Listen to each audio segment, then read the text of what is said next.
Welcome to Jennifer with Coffee, a mindset podcast for people who are looking for real change. I'm Jennifer Lauer, writer, yogi, and fitness fanatic. Lately, I've been having lots of coffee meetups, long, honest conversations that delve into mindset, identity, choices, and habits that shape our lives. I kept thinking how I wanted to share these conversations, so here we are. Each episode moves in 3 beats: an inspirational story, an interview with thinkers, builders, athletes, and artists, people who want to share their own transformations. And we'll end with a brief meditation to practice calming the nervous system. If you've been connecting with the stories and conversations here, I've also written some fiction that explore emotional spaces. One is an AI dystopia, and the others are part of a paranormal mystery series. So if you're ever curious, you can find them on my website, jenniferleelauer.com. Today's inspo is another fun fact I learned about dogs.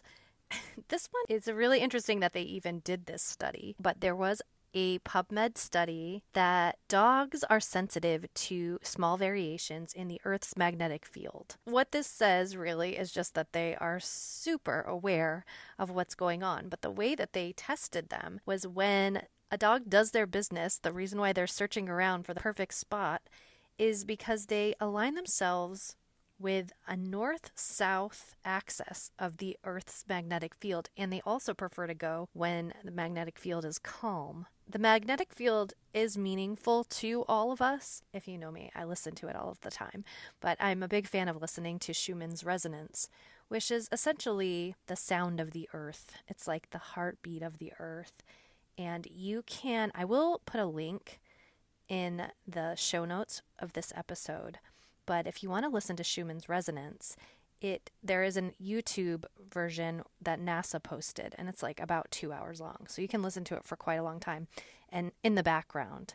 And it gives a sensation. I will talk more about sound therapy because it is very powerful and helpful. When I learned about Schumann's resonance, I would try to use it when I would have a migraine headache, and it did seem to help. I mean, it wasn't a magical cure. It did seem to alleviate some of the pain. So I recommend giving a listen to Schumann's resonance. Now I will be paying attention to the fact that dogs are sensitive to the Earth's magnetic field and that they prefer the north-south axis instead of the east-west axis, which is very interesting. I'm still very curious as to why exactly scientists were studying this, but it was a magnet reception research on dogs. So it's a very interesting set of studies. I can link the study as well in the show notes if you're curious. That's my little fun fact of the day. Hope you have a good one. And now for our interview. Savannah Gilbo is a developmental editor and book coach who helps fiction authors write, edit, and publish stories that work. She is also host of the top-ranked Fiction Writing Made Easy podcast, where she shares actionable tips and advice that you can put into practice right away. Learn more at savannahgilbo.com. Welcome to Jennifer with Coffee. Hi, Savannah. Hi, Jennifer. I'm so excited to be here with my coffee today. Savannah and Jennifer with Coffee. Yes. Why don't you tell us all about the work you do and what brought you to it, and just tell us a little bit about yourself. I was preparing for this yesterday and I'm like, this is going to be the longest answer of how I got here. Essentially, I help fiction authors take the ideas that are in their head and turn them into actual books. Technically, that means I'm a developmental editor, I'm a book coach, I have an online course for writers, and I feel like this is part of the work I was always meant to do, but it took me a long time to get here. I spent, I think, about 15 years in the surf industry doing a completely different job, and then burnt out there and was like, okay, if I have my one chance to kind of do what I want to do, what's that going to look like? And it involves stories. So I kind of made a hard pivot, and that's how I got here. Yes. And I will say for everybody that Savannah was my magical book coach and editor and book whisperer. You mentioned that you were burnt out in your career before. What were the steps that you took to figure out that you wanted to get into book coaching and in the book world? Yeah, so it's really funny because I know that you're going to ask me about like, what do I wish I would have known sooner? And my answer is I'm going to answer both of these questions. So there were multiple companies I worked for in the surf industry. My very first job was at a surf shop. I didn't even want a job, but the owner of the shop at the time knew my dad, and she was kind of like, I need more girls on my staff. You have a daughter. Does she want to come work? Okay. So like, that was my first job. Grew up in the surf industry, like really loved it. And then there was a time where I think in my gut, I knew this wasn't the career that I was meant to be in. However, like most of us, I doubled down because I'm like, but I've spent so much time doing this and I really do like it. Maybe I just need to try a different part of this industry. I ended up kind of going in a few different directions. That little voice inside of me existed for probably another 5, 7, maybe even 10 years of like, this is not really what you're meant to do. So what ended up happening is I finally got to the point where I was having a lot of anxiety. I was not sleeping well and all that. And I was like, this is just not sustainable, whether it's this environment or it's just this industry or whatever. Like I wasn't sure what it was. I just knew that it wasn't going to be good for me to continue. So I started saving money because I was like, okay, I need to have some kind of backing. I started saving money. I got to the point where I had like 6 months of income stored. I like literally stopped spending for months and months and months, saved up 6 months of income. And then I was like, all right, I'm just going to give my 2 weeks notice and hope I can figure this out. So I did. At the same time, the same week, and I'm a big believer in woo-woo stuff and timing and astrology and all that. No surprise that I'm sitting here going, what am I going to do? I have to just trust the universe and figure out what's going to happen. I got this email that was like, hey, it was from StoryGrid. We're going to train a bunch of editors. It's the first cohort we're doing. It's going to be in Tennessee. And I was like, do I want to go to Tennessee for this? Like maybe it'll help me write my book because I want to publish a novel someday. Ended up quitting my job, flying to Tennessee, going to this training. And that was like, I just knew this is what I want to do. I want to be around stories. I want to write my own. And that's kind of it, really. It's weird in hindsight. It happened so fast, but it was a long time coming, if that makes sense. Yes. And I was wondering though, how did you come to get that email? Were you doing something with StoryGrid? What were you following their newsletter? Like how did you I was just on a bunch of writing newsletters, like, a lot of us are when we're into something and we have a little hobby. It's like you get on all the newsletters, and that one just came to me. And I'm also the person right now, I think I have 4,000 unread emails in my inbox. So it's like, not only did it come, I opened it, I read it, I interacted with it, and that got me to Tennessee. So I think it was fate. I really do. I think it was fate. And then, I had to say, okay, this is like a totally different thing. I only have 6 months of income. I have to make it work. Otherwise, I'm either going the opposite route where I'm going to go get a part-time job and just like figure it out and live on something I'm not really used to living on, or I'm going to go back to some other kind of corporate job. And I didn't want either of those things to happen. So that's what I made happen is this job. You went all in? I went all in. And that, has led to its own version of burnout from time to time, but I wouldn't change it for the world because I feel like now I'm doing what I'm meant to do. I have the freedom I need, the creativity I need. I get to work with really awesome people like Miss Jennifer. But it's really fulfilling in a way that I like still sometimes I'm like, I'm just so lucky I get to do this every day. I think that's such a great story because it shows us that when we take action in the things we're aligned with, I mean, your entire career changed. It wasn't like you got that email and you thought, oh, well, maybe at some point I would do this. Like you went to Tennessee.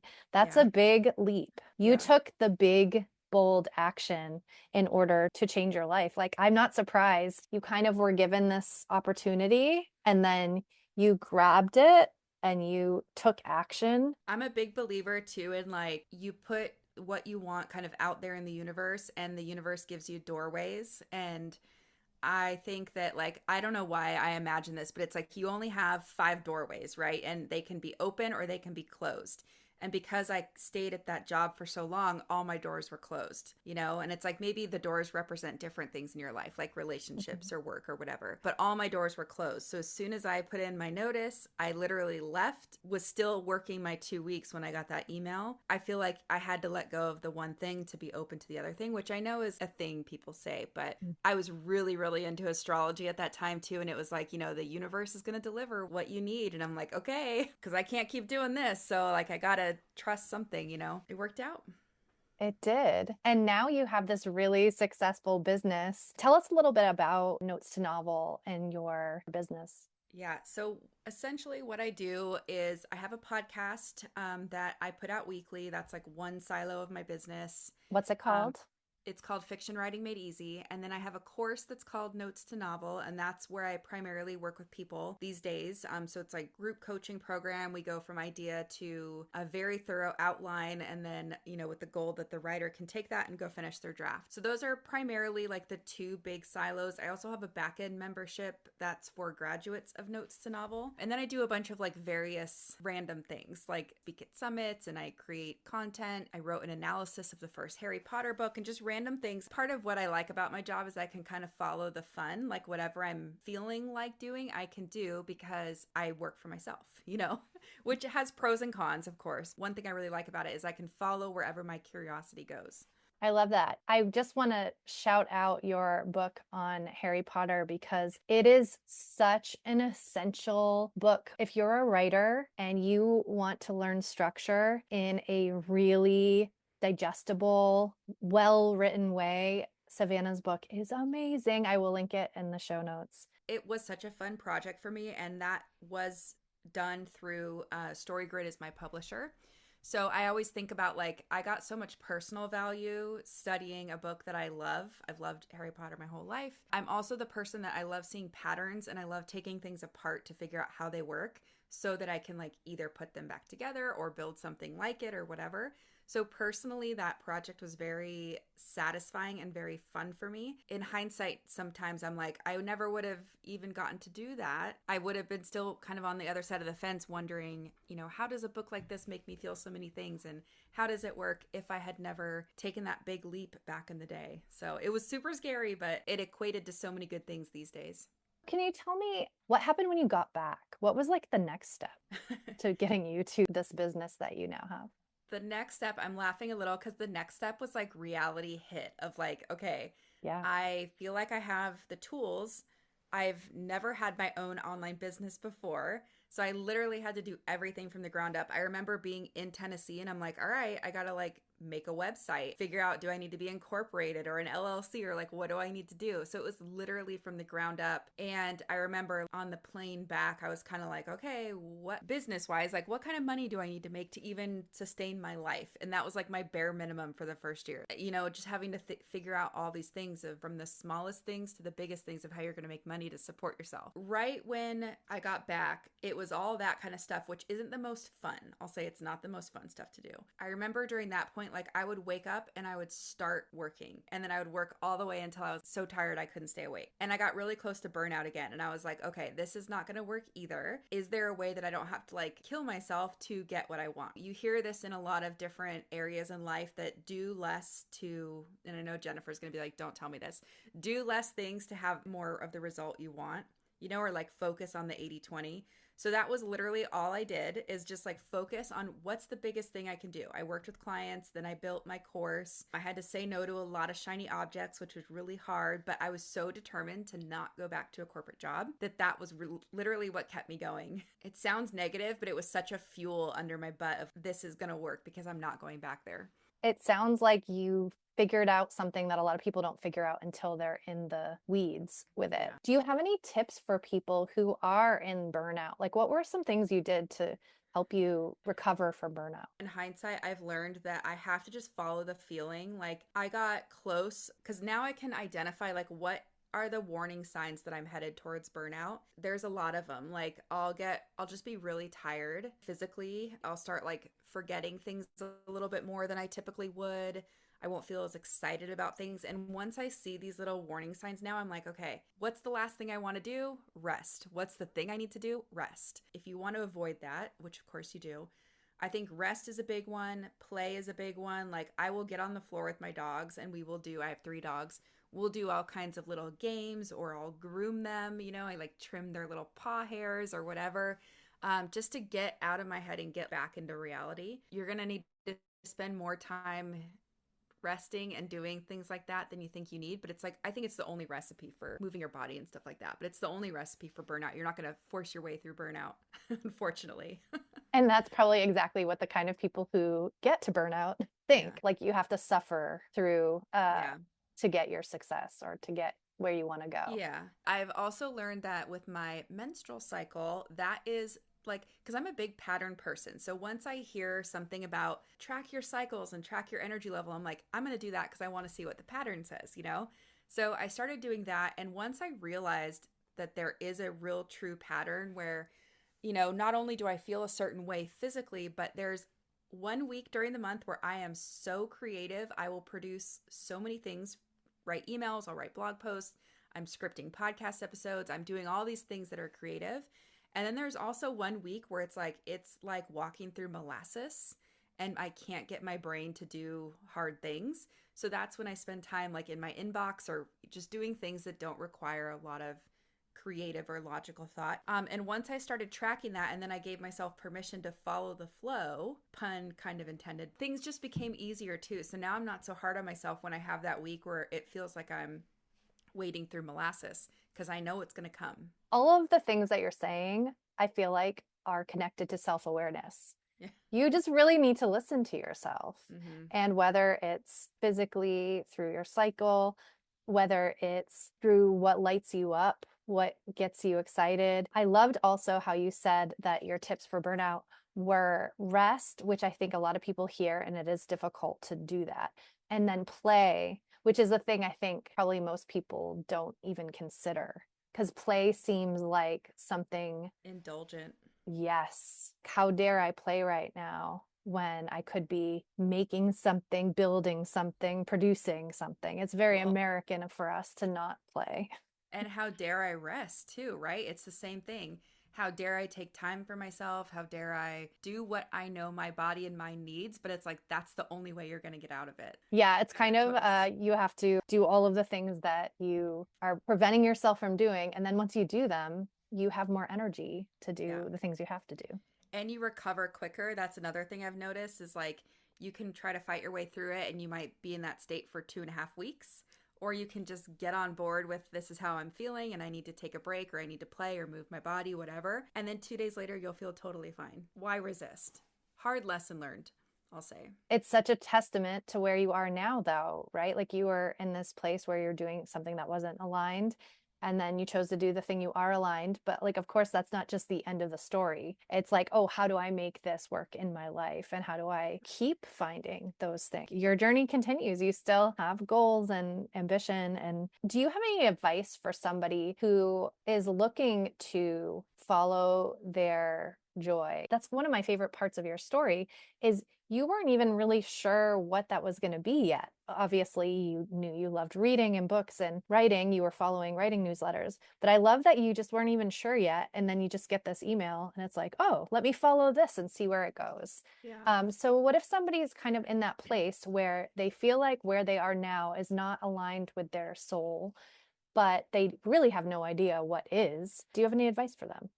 Yes, I do. Of course, it's easier to talk about stuff in hindsight. In hindsight, I think at a time working in the surf industry and doing what I was doing, I think at one point that probably aligned with who I was. And then I changed. I grew up, I grew differently. And I think this is something I experienced is like there's a grief in walking away from something like that. If you hate what you're doing, then maybe there's not really a grief, but it could be a grief for like how much time you put into something. I keep thinking of what made me finally take the leap, and it was discomfort more than it was what am I going to do next. And I think I got to a point where I just realized, why don't I deserve to be happy and do something that makes me happy? And it just was like, I can't imagine going the rest of my life feeling this way. I was under 30 at the time, but imagine being that age and just being like, is this the rest of my life? And then realizing it's no, I don't want it to be. Listen to your gut on that because like I said earlier, I knew before I left for like a handful of years that this was not the place for me anymore. I didn't listen to the gut right away. I probably could have because there was times in that period where I switched roles or I switched companies trying to find what would make the old outdated life kind of work with the new version of Savannah. So I think I would say like listen to your gut because it usually knows what you need and what you want. It might not know what it looks like. Be okay with the bad feelings like the grief, the discomfort of change because change is tough. For me, I had to deal with a lot of grief about leaving like really good friends that I had known forever, you know, an environment that I was really comfortable in. That's going to happen, and that's a part of change. Then I also think there's practical things you can do. Like for me, it was saving 6 months of money so that I knew I could pay my bills for the next 6 months. And that took sacrifice of things that I wanted to do but couldn't do. But I was like, you know what? I have to make this happen. So I think there's practical levers you can pull to set yourself up for success. And then I think it's worth sitting with the opportunity, because at this point it's an opportunity, right? You know what you're letting go of. Maybe you've taken some practical steps to set yourself up for success.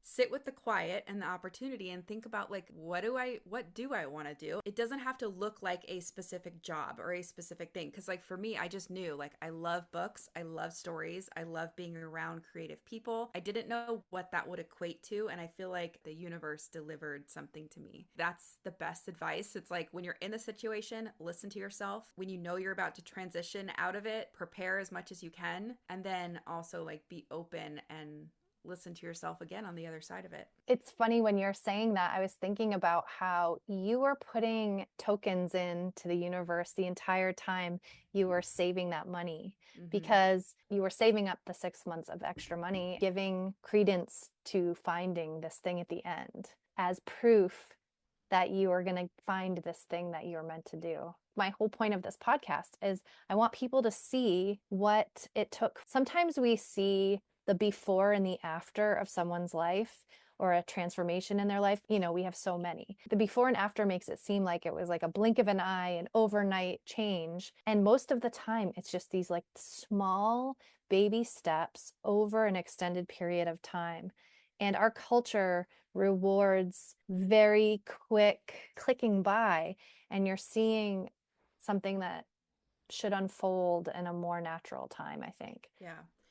And I'll say too, like to dig into that more, because I do think that's very true. And although I'm really proud and like happy of where I was and where I got to, there was messiness in the middle. Like I had the 6 months of money saved, and there were times where I looked at my bank account and I'm like, we are like below triple digits. Like that's not okay, you know? And like, what was I going to do about that? There was a lot of late nights. There was a lot of early mornings. There was stress. I'm someone who is prone to anxiety and depression. So I knew I had to be careful with that. There was a lot of trial and error too. And I think this is another thing that people don't see is they might look at a business like mine or someone else's and they're like, oh, that must have been how it was right when you started. Like it's just always been this way. No, it hasn't. It's been very messy. There's been like 20 different versions of my website. There's been iterations of my course and how I talk about myself and the things I do. And all of it in the moment felt like stumbling, and it felt like messy progress, you know, and it wasn't glamorous or anything like that. You learn a lot while you're doing that, you know, and it can't be the thing that puts you off doing what you want to do. It's messy. Would I rather be in the messiness and discomfort of my own making, or would I rather be working for somebody else doing that? And there's no question. Yeah, exactly. The one that you created and not someone else's mess. The adult version of me, the person that left the corporate job, she just was someone who is not meant to work for somebody else. I don't know where that changed in the course of my life. I grew into that person where I'm like, I just don't have a tolerance for my time being so managed, and very interesting in hindsight. Since we're talking about in hindsight, is there something that you look back and you see an obstacle or something that didn't go how you expected and you wish that you could have done it differently? I know everything happens how it's supposed to, but is there something that like maybe we could learn from in your journey, how you approached an obstacle? But are you talking about like with my current business or like Yeah, previous? sure. You did talk about how it took you years to listen to that voice. Is there something that could have happened, or did something happen? We always say when we make a positive change in our life, I wish I'd done that sooner, right? That's a common thing that a lot of people feel. You might feel that way too, that, you know, you said like maybe from 5 to 10 years, you knew that you wanted to be somewhere else, but you hadn't taken the steps to get there. When you look back now, are you like, oh, I needed to fix this, or I needed to change this, or maybe Yeah. there was something you could have changed? Well, okay, so it's really funny because I know like the topic of everything is change, right? And the immediate answer that came up was I did spend in hindsight too long trying to change things that I couldn't change. And I think that's what I would have changed is like, because especially in corporate, like you think, okay, if I just work hard, things will change. If I speak up when I'm uncomfortable, things will change. Maybe if I let us get through this hard season, things will change. So you're just kind of constantly waiting and thinking that that's the lever that you're going to pull that makes things different. What I think took me too long to come to terms with was the fact that, like, it's okay that I don't belong here right now. And that's not bad. It's just like I've grown into a different person, and the way things are here are constraining and not aligned with me. But I spent a lot of time trying to pull that lever and make things different there without acknowledging that I had changed and grown and maybe wanted to be somewhere else. So it's almost like the thing I would change or go back and do differently is accepting that some things don't change and it's okay if you do change. Yeah, it's almost like you keep changing the decoration of your room when you just need to move rooms Yeah. instead of trying to fix this one up. Yeah. A lot of people think that the people you're going to interact with in life have good intentions and everyone's trying their best. Sometimes I think for the most part, that's true, but sometimes it's just not. Sometimes I think you have to just realize people do show you true colors. And again, this goes back to the gut feeling. I'm just like, if I would have listened to my gut sooner about a lot of these things, I don't know what I would have done. What if I would have ended up in a totally different career? So yes, things happen on their own timeline. I don't fail when I listen to my gut. And I hadn't been doing that, and I kept what I call the misery of it. But if I had listened to my gut, I think it would have worked out no matter what. That is so wise. I never fail when I listen to my gut. Oh, It might be messy, but it always works out in some kind of way. The other thing, too, is I didn't know. I keep going back to this idea of grief. I have a thing with grief. Like, I've had a lot of death in my life. You just don't realize, speaking of change and things, how grief can show up without death. You have to kind of grieve when you change something that big. Like for me, it was the career I was in for my whole life. You have grief that comes with it, not only because that's who you were thinking you were, that's what you were working towards, it's what you're spending all your time doing. The people that you work with for so many years become family, and you like leave all that. it's almost the price of change. Or they say grief is the price of love, Yeah. right? It's both. Yeah. Yeah. And I think, that it literally is the definition of change. You're like moving to something new, right? You're doing something different. So that means usually leaving something behind. Sometimes it's really good and you feel good about it. Other times it's mixed. I think for the most part, it's probably mixed, bittersweet. But again, like wouldn't change it for anything. Can we talk about Yeah. books and publishing? I would love to get your take on what is happening now, how you feel about the business right now, just like what's a temperature check on the publishing industry? It's so funny because I know that, can't remember, someone described this yesterday as like Threads. I think it was, can't remember who it was, but I saw someone describe Threads as like the place everyone goes to freak out or something. And I was just reading yesterday, like a bunch of people upset about AI, and like I totally get that. And so there's a couple ways I want to talk about this. One is that the temperature is always hot and cold, I feel like, because there's something else. There's some other drama. Right now, it's the drama of AI. Other than that, though, I'm like, I feel good. People are reading books. They're always going to read books. Stories aren't going away. I think it's fun to watch like how genres flex. And I am not someone who's going to like fall into the like AI's here to steal our jobs, because people thought that way about computers and things back in the day, and it just is what it is. It's like we just need to figure out, what does that mean for our lives now that AI is here? I'm the eternal optimist on that stuff. Businesses are going to go on, people are going to read books, and I feel good.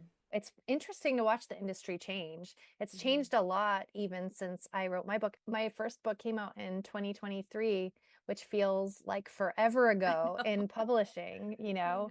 Now there've just been so many changes, but it also feels exciting. I feel like the future of storytelling is exciting. And yes, AI has a lot of things that are annoying, like the slop. Like you said, I feel like there's always something to be up in arms about. Yes, it's a serious thing. We need parameters. I think that's one of the things about AI in general, and actually a lot of why I write about Yeah. dystopia regarding AI and robots. Sci-fi is the only place we've ever discussed the moral and ethical implications of artificial intelligence. It's now here in the real world. And I think we need to set those in law. I think that, we need to clarify a lot of things. Our governments are all so outdated. And I mean, even in legislating the internet, they're still so far behind, and everything's moving at this like escalated pace.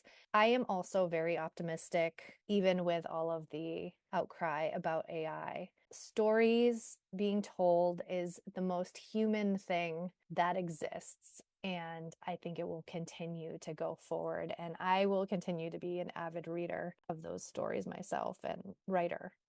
Yeah. Things like AI or whatever the new thing is, I look at those things like a challenge because I'm not going to be the person that's complaining on threads about AI. I would rather get informed. I would rather do something about it if I feel super strongly about a topic. But the way that I am, I look at that stuff and I'm like, cool, it's here. So like, what does that mean? Because I'm not going to sit in the discomfort. I want to rise to the challenge, and I encourage authors to rise to the challenge too, because we know there's going to be AI slop. There already is AI slop and AI books published and all that. And it's like, okay, well, this is the new challenge to innovate and to bring your humanness to it. And like, what are we creators if not innovators? Rise to the challenge. Let's do it. And the same thing is true for business. Yeah, well said. Well said. Is there anything that you wanted to share with listeners about what's up next for you? I do want to say this kind of just came up randomly. Throughout all this change, what's the thing that has been there for me the most? It is stories. It is books. It is like my escape into fiction. Even since I was young, like I said, I've had to deal with a lot of death and things maybe like young people shouldn't. And every time, books have been there for me. I've been mentored by some of the greatest characters in fiction. That was really part of what got me through this big transition from one career to the next. Being in the hobbies you like and being in these story worlds, and doesn't that speak to the power of stories so much? It can almost be like a backbone for you when you're going through hard times. I don't know, I think that's cool. For sure. Are you reading anything good lately? Do you have a recommend for us? I am rereading the A Court of Thorns and Roses series because there's a new book coming out in October. So I'm getting prepared for that. As usual, I have way too many books on my TBR list that I don't think I could ever get through in a lifetime. I'm open for recommendations. Very relatable. The eternal TBR. Okay, well, Savannah, if somebody is interested in working with you, where's the best place they can find you, your social handles, website? My website is savannahgilbo.com, and I am on Instagram, savannah.gilbo, and then my podcast is Fiction Writing Made Easy. We end each episode with this very important question. Savannah, how do you take your coffee? Okay, so we are coffee nerds in my house. My current favorite brand of coffee is Verve Coffee, Verve. Love Verve. And I am just a cream person. That's it. Or black coffee. I don't mind that. I am not a sugar taker in my coffee. We're kind of twins in that way. Cool. I I like love it. a cream or milk or any sort of, I love like cold brew with like a cold foam, Yeah, me too. but Vanilla no, comb, cold foam. so good. My favorite is pistachio whenever I Ooh, can get that. So yeah. good.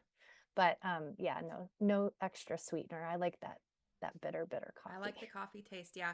I actually just heard I read this last night that if you put a little bit of salt in your coffee grounds, it makes the flavor better. And I haven't tried it yet, but that's like my nerd project for tomorrow. I'm going to try it out. I love that. If you try it, let us know how it Yep, goes. I will.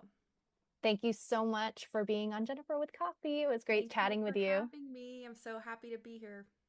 Today's breaths are love breaths. Letting love envelop your breath just makes you feel good. So let's start with an inhale. Inhale of the good feelings of love and hold it. And exhale, slow, let out all of the air. Let's take a second inhale, feeling the air and the love reach into all the parts of you.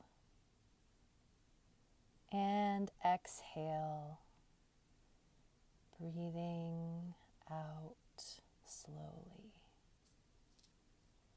And this third breath, let's inhale into the heart. Deep love. And exhale slowly and purposefully. May you take this feeling of love throughout the rest of your day.